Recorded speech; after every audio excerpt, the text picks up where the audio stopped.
A rare look looks into my art world of models, miniatures, imagination, etc.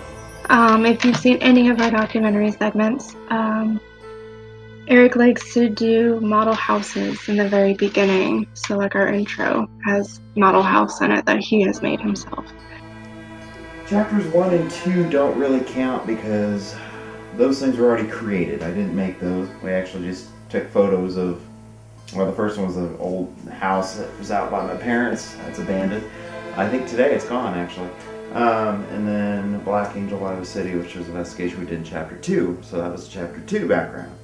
Well, I decided to get more creative. Probably put more work into things and making it harder for myself than I need to.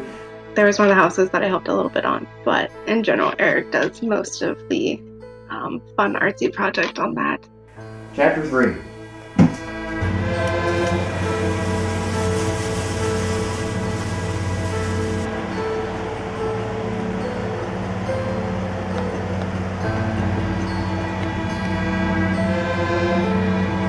Any smoke?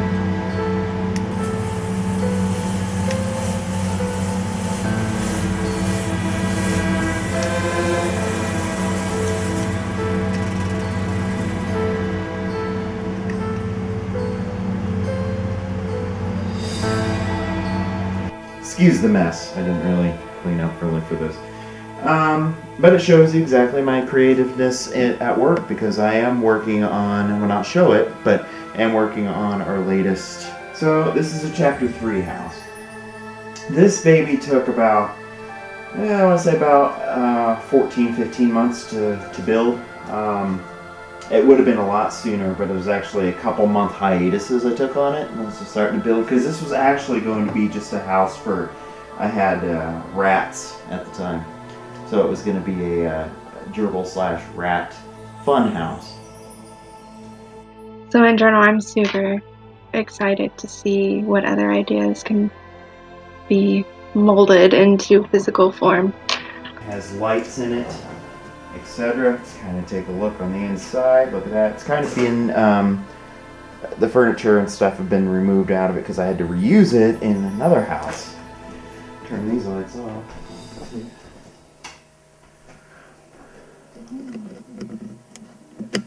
Can you see it? A little bit. In full effect. Awesome. Oops. There you go. Can you see it? Yeah, it looks good. So that's that one. Okay. Chapter 4. Moved on to this baby.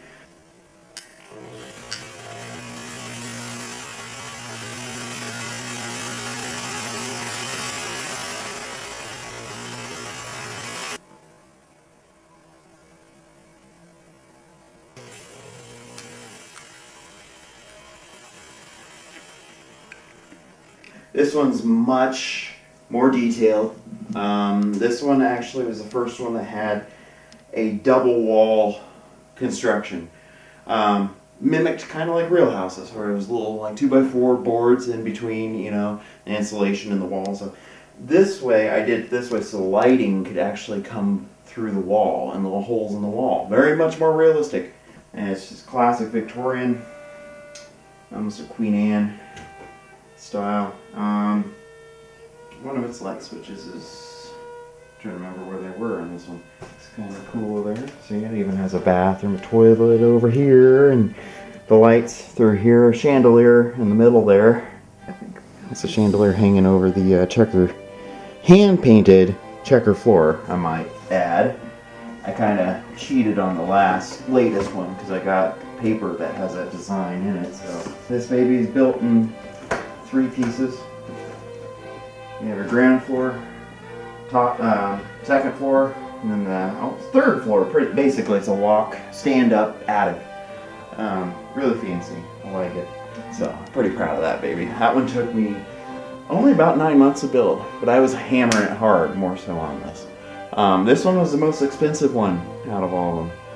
So, no shortcuts on this. And fully furnished things, wallpaper, stuff that no one would probably ever see, except, you know, in little tours like this, where you get to kind of look on the inside.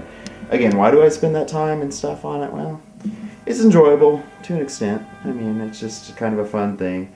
I get these ideas. Some of them are inspired by real life locations. To the extent of where we'll go over there in a second, but some of the houses have so much detail and realism in them, they even trick my own investigators, my field researchers. So, one of the latest houses, seen pictures just of the inside, and some thought it was a place we were going to investigate. We had a joke about that. I was like, well, yeah, come on upstairs at my house and you can investigate anytime. Just lift up the roof, stick a K2 meter in there. They're like, what? That was pretty funny.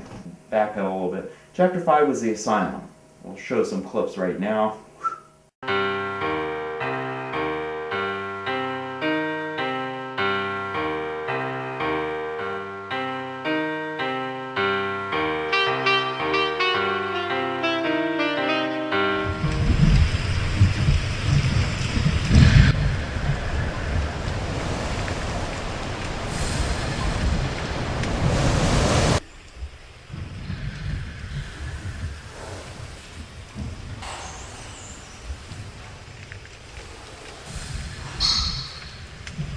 Okay, so hopefully you enjoyed that. That one was too big to really just keep.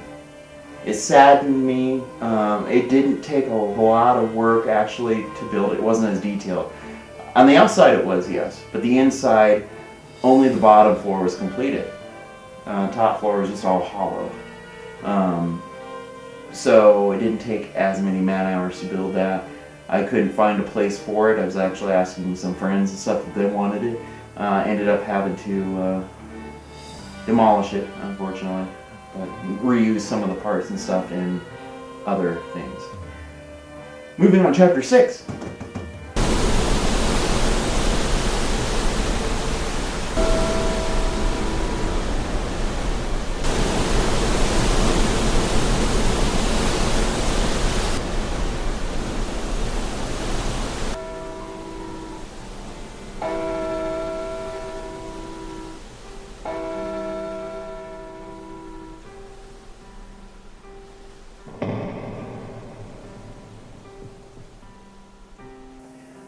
This one has a bell in there. This is the church used in a winter-esque atmosphere on it. It's kind of nice because on this one, roof doesn't really come off per se, it is attached. However, there is a little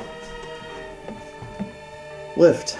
And you pull it up and you see in the inside pews and Bibles in the front and decay on here. As you see, the roof is missing. So just kind of a little urbex charm on this one a little bit. This one could also be considered kind of a Big Bertha of its house. It is actually only detailed in the center section back. Chapter 7 house. Yeah, more of a country theme, fall, autumn type. And then there's going to be 2. There's going to be a nighttime version as well.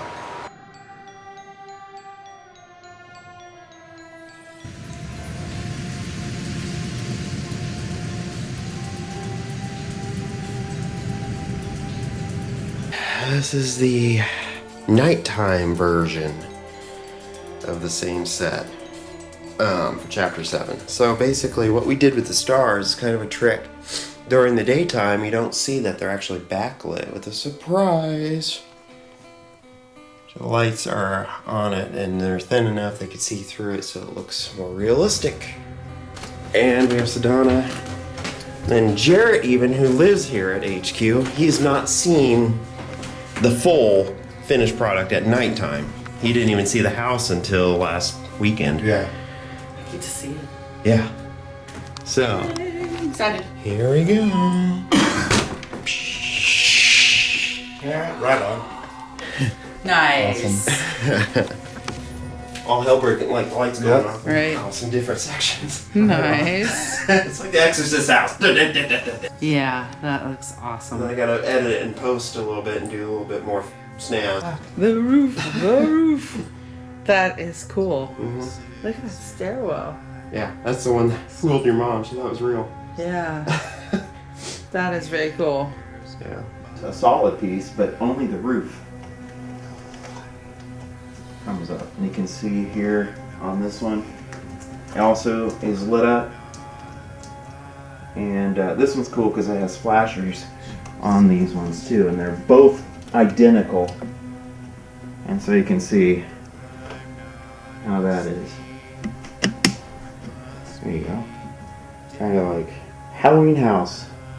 Ooh.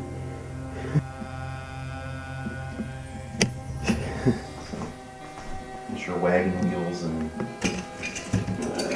old radio flyer type looking thing. All this is part of it. A lot of this stuff gets reused and probably will be used in our latest one. Again, I can't show you, spoiler. But I want to say the outside of it took just as long as the house, because this one, and we see the set, a fall, wide open country yard, sunflowers and gardens, and I went almost over the top just on the outside alone. But yeah, it's pretty cool. I had to keep this part. I had to dismantle the actual garden stuff, but I did keep one of the pumpkins, and sunflowers are right here. Cute. Anywho.